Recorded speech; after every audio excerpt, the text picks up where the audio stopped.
राजेश ला centre में आप लोगों का स्वागत है। आज हम लोग चर्चा करेंगे SC/ST एक्ट के तहत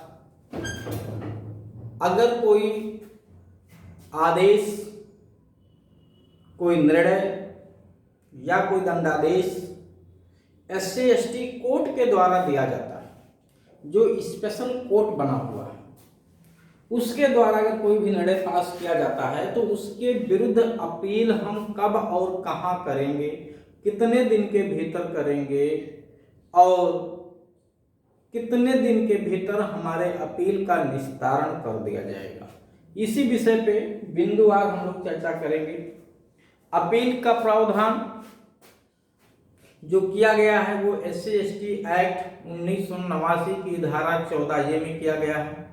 ये धारा 14A जैसा कि देखने से ही स्पष्ट हो रहा है कि मूल धारा नहीं है, बाद में जोड़ी गई है। तो 2016 में ये धारा जोड़ा गया है और इसमें अपील की बात की गई है और विधिवत लगभग कंप्लीट जानकारी दी गई है। इसीलिए आप देखेंगे कई सारे मामलों में हाई कोर्ट ने टिप्पणी भी की है पार्टी पे कि आप अपनी अपील अनुच्छेद 14 के तहत 14A की वो धारा 14A के तहत करिए, ना कि अलग से जो है आर्टिकल 226 से 482 के तहत करिए। तो आइए मैं बताता हूँ कैसे कैसे स्टेप बाय स्टेप क्या क्या चीजें हैं। कुछ चीजों को मैंने यहाँ बोर्ड पे स्टेप बाय स्टेप लिखा भी हूँ, सब कुछ समझ में आएगा। धैर्य रखें, परेशान होने की आपको जरूरत नहीं है। सारी जानकारी मैं इस वीडियो में आपको दूंगा।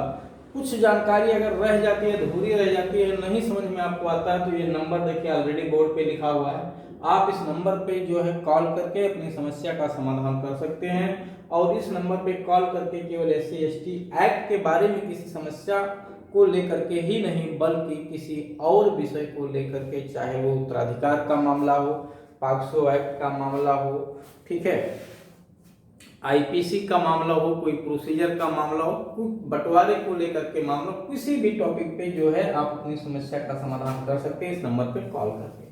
डायरेक्ट मुझसे बात होगी आपकी। तो आइए हम लोग सबसे पहले SC/ST एक्ट की धारा 14A को देखते हैं, जो काफी चर्चा का विषय रहा है।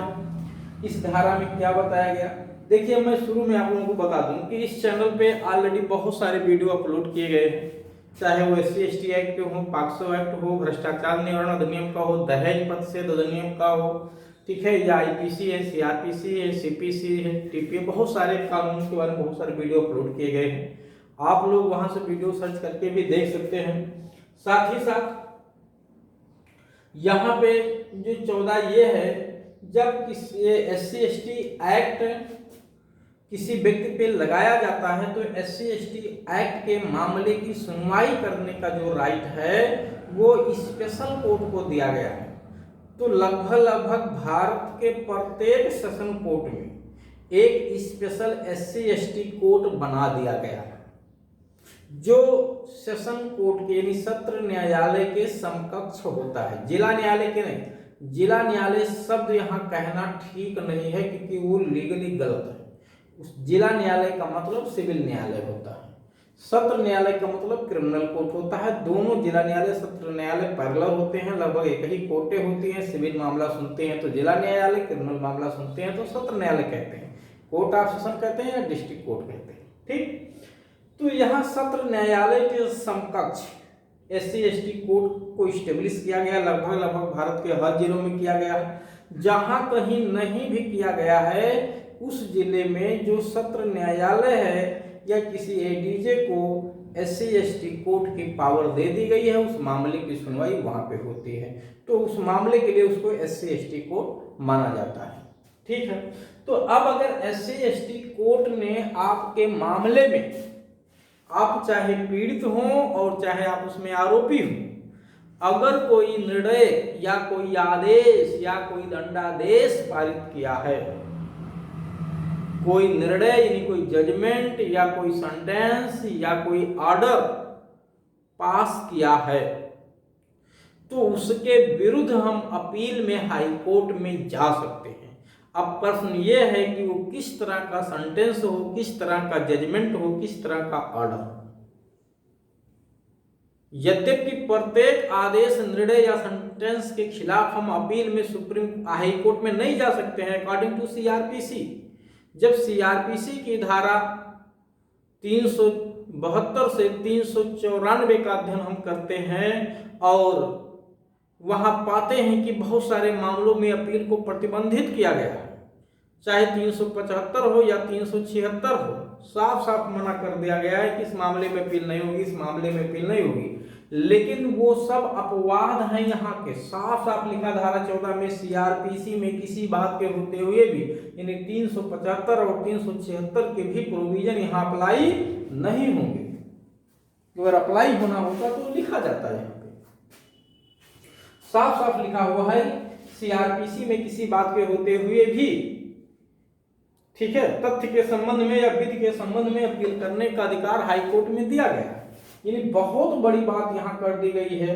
अगर कंसेंट भी, समझौता भी हो गया है किसी तरह का और उस पर कोई निर्णय कोर्ट ने पास किया है, उस पर भी पार्टी अपील में जा सकती है।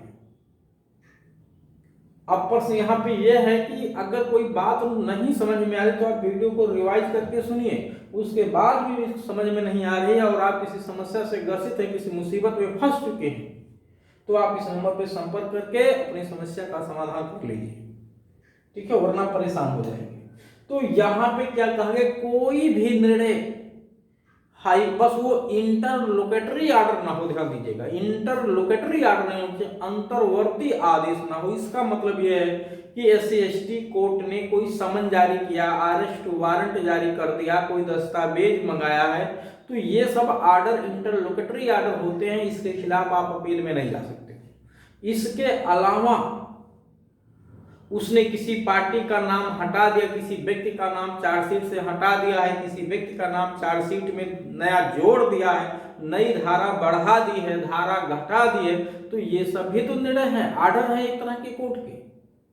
तो कोई भी आर्डर या कोई भी निर्णय या किसी भी तरह का दिया गया कोई सेंटेंस, चाहे वो 1 महीने का कारावास हो, 100 रुपए का जुर्माना हो, आजीवन कारावास हो, मृत्युदंड हो, कोई भी सजा हो, उसके खिलाफ हम अपील कहाँ करेंगे, हाई कोर्ट में होगी। कोई मनाही नहीं है, सीधे सीधे हम हाई कोर्ट में जा सकते हैं, ठीक है। हम 482 में क्वेश्चन के लिए क्यों जाएंगे, अगर हाई कोर्ट ने कोई धारा बढ़ा दी है, धारा घटा दी है, या किसी आरोपी का नाम उसमें जोड़ दे, उसको हटवाने के लिए क्यों जाएंगे 482 में, 226 में। सीधे सीधे हमको पावर देता है धारा 14 ये SC/ST का कि आप अपील में सीधे जाइए, डायरेक्ट जाइए अपील में, कोई भी निर्णय हो, कोई भी आर्डर हो, कोई भी आदेश हो। उसके बाद ये अपील कितने दिन के भीतर किया जाएगा, तो पर अच्छा एक चीज फिर समझिएगा, निर्णय होना चाहिए, कोई भी निर्णय हो कोर्ट का, चाहे सजा को घटाया गया हो, सजा को बढ़ाया गया हो, आरोपी को दोषी ठहराया गया हो, ये जजमेंट में ही आता है, सजा सुनाया जाना तो दंडादेश में आता है। चलिए ये तो बात आपके समझ में आ गई होगी। अब यहाँ पे फिर मैं एक चीज और क्लियर कर दूं कि किसी तरह का आरोपी का नाम जिसका FIR में ना हो, चार्जशीट में नाम डाल दिया गया हो, या चार्जशीट में भी नाम ना हो, कोर्ट से नाम बढ़ा दिया गया हो, तो वो भी एक आदेश है कोर्ट का कि नाम बढ़ाया जाए, उसके विरुद्ध भी हम अपील हाई कोर्ट में कर सकते हैं कि साहब ये गलत आधार पे बढ़ाया गया है। हाँ एक बात ध्यान रखिएगा, अपील आप किस लिए करोगे, आपके पास पुख्ता सबूत होना चाहिए, उसके बाद पुख्ता प्रमाण होना चाहिए, जिससे आप हाई कोर्ट में प्रथम दृष्टया ही ये दर्शित कर दें कि साहब ये फर्जी आदेश कोर्ट का जजमेंट ठीक नहीं है, तभी वहां पे आपको जो है सुना जाएगा, अन्यथा खारिज हो जाएगा, कोई मतलब नहीं। अब ये अपील कितने दिन के भीतर होगा, तो अपील करने की समय सीमा जो निर्णय दंडादेश या आदेश पारित किया गया है किसी भी न्यायालय SC/ST कोर्ट के द्वारा या स्पेशल कोर्ट के द्वारा, उस तारीख से 90 डेज 90 दिन के भीतर आप अपील कर सकते हैं। एक बात मैं फिर बता दूं आप लोगों को कि हमारे यहाँ PCSJ, APO और HJS की भी क्लास चलाई जाती है। इसके लिए ऑनलाइन और ऑफलाइन दोनों प्रकार की सुविधा उपलब्ध है। जिस किसी बच्चे को जो LLB करने वाला है, कर चुका है, कर रहा है, उसको अगर तैयारी करना है, या जो लोग प्रैक्टिस कर रहे हैं उनको लगता है कि किसी विषय पे उनका कॉन्सेप्ट नहीं क्लियर है, उनको जानकारी लेना है, तो वो हमारी ऑनलाइन या ऑफलाइन क्लास ज्वाइन करके अपनी जो है आवश्यकता अनुसार, अपनी सुविधा अनुसार जो है अधिक से अधिक लाभ ले सकते हैं। जो बच्चे तैयारी कर रहे हैं या करने वाले हैं उनके लिए तो ये वरदान है क्लास, ठीक है। क्लास ज्वाइन करें, मैक्सिमम लाभ लें, वीडियो से भी उनको लाभ मिल ही रहा। हाँ, चैनल को सब्सक्राइब करके रखिएगा जिससे वीडियो अपलोड किया जाए तो उसका नोटिफिकेशन आपके पास पहले पहुंच जाए, आपको कहीं ढूंढना फिरना ना पड़े। और एक चीज ध्यान रखिएगा, इस चैनल पे जो वीडियो आपको उपलब्ध कराए जा रहे हैं विद प्रोविजन उपलब्ध कराए जा रहे हैं, हवाई में मैं कुछ नहीं बोल रहा हूँ, जो कुछ मैं बता रहा हूँ वो कानून में लिखी गई बात को ही बता रहा हूँ।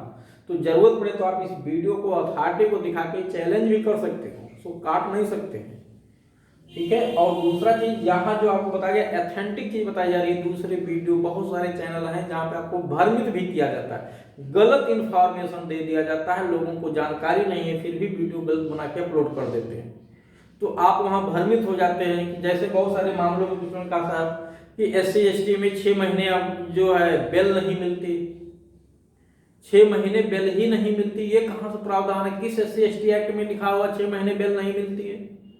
ऐसा कहीं नहीं लिखा हुआ है पूरे एक्ट में। बहुत सारे लोगों ने भ्रमित किया है लोगों को इस तरह की चीजों को बता करके। चलिए, अपील 90 दिन के भीतर होगी, तो ये मैंने बता दिया अपील कितने दिन के भीतर होगी, 90 दिन के भीतर होगी। फिर ये अगर 90 दिन के भीतर अपील नहीं कर पाई पार्टी किसी भी कारण से, चाहे कोई अपनी निजी समस्या रही हो या आरोपी ने उसको बंधक बना लिया हो, डरा धमका के रखा हो, अपील नहीं कर पाए, तो वो कोर्ट से विशेष परमिशन लेकर के इस समय को बढ़वा सकते हैं। और ये समय मैक्सिमम 120 दिन तक होगा, यानी 90 दिन में 30 दिन और ऐड कर दिया जाएगा।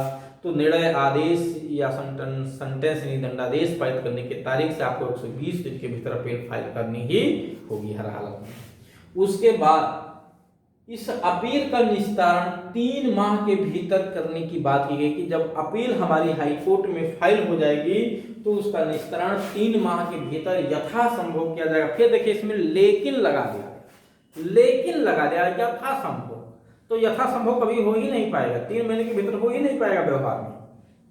सीधे क्या ऐसी समस्या है 3 महीने के भीतर अपील का निस्तारण नहीं हो पाएगा? ऐसी कौन सी समस्या है आपके सामने?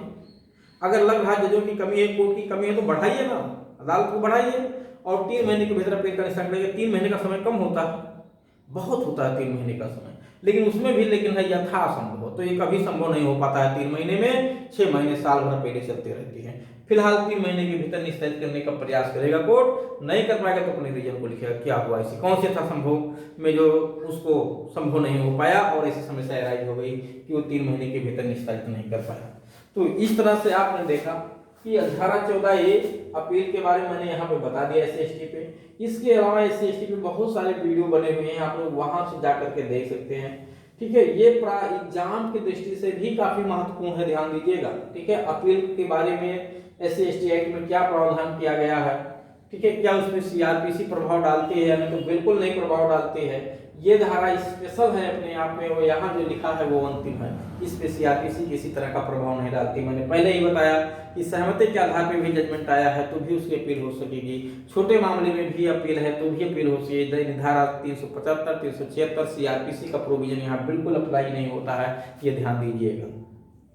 तो काफी महत्वपूर्ण प्रोविजन रहा ये वीडियो आपके लिए। और मैं फिर आपको बता दूं, कोई भी समस्या तो आप इस नंबर पर संपर्क करके अपनी सुविधा अनुसार, ठीक है, आप जो है अपनी समस्या का समाधान कर सकते हैं। चलिए हम लोग मिलेंगे नेक्स्ट वीडियो में। हाँ, चैनल को आप लोग जरूर सब्सक्राइब करके रखिए, अधिक से अधिक लोगों को शेयर करते रहिए और कमेंट जरूर कर दिया करिएगा। चीजों को समझ में आए तो कमेंट करके जरूर बताया करिए कि सर वीडियो आपका कैसे रहा।